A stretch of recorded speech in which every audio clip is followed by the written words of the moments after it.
এই শান্ত খারো, তোর লগে মসজিদের বিষয়ে কিছু কথা আছে। মসজিদের? কোন মসজিদের? আমগো এলাকার মসজিদের বিষয়ে লগে করে মুয়াজ্জিন সাহেবর লই আইছি। আসসালামু আলাইকুম। আমি কি করতে পারি ক? আমগো এলাকার মসজিদের ওজুখানার কাজ ধরছি। আমরা 3 জনে 2000 করে দিছি। কিছু দিয়ে মহল্লাবাসী করতে লইছি, আর কিছু দিয়ে শর্ট আছে, যে কারণে মুয়াজ্জিন সাহেবরে লইয়া তোর কাছে আইছি। এটা তো খুব ভালো উদ্যোগ।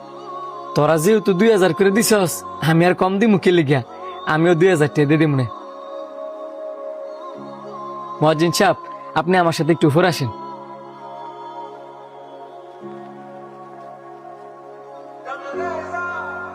কি ব্যাপার?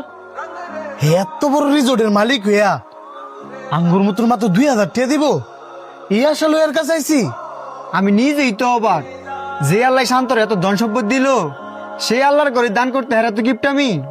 আল্লাহ হারে ধন সম্পদ দিছে ঠিক হই, কিন্তু মন দিছে না। এত টিয়া পয়সা তারপরেও মাত্র 2000 টাকা দিত, এটা তার কাছে আশা করি নাই। মানুষ এমনই, জন এত টিয়া পয়সা না থাকে তখন কয় আমার কাছে টিয়া হইলে আমি মসজিদ 2 হাত খুলে দান করবো। আর জন এত টিয়া হয়ে জায়গা তখন হাত কাঁপে মসজিদ দান করতে। কারো বিষয়ে জান না হোক কিংবা না জান না হোক, মন্তব্য করা কিন্তু আল্লাহ পাক পছন্দ করেন না। আমাদের আল্লাহ পাক বলছে, তোমরা এমন ভাবে দান করবা, ডান হাতে দান করার সময় বাম হাত যেন জানতে না পারে। আর আমাদের বর্তমান সমাজের মানুষ এমন হয়ে গেছে, যার টাকা পয়সা বেশি, সে যদি না জানে আর দান করে, দিন শেষে তার মান ইজ্জতই থাকে না। তার নিয়ে সবাই সমালোচনা করে।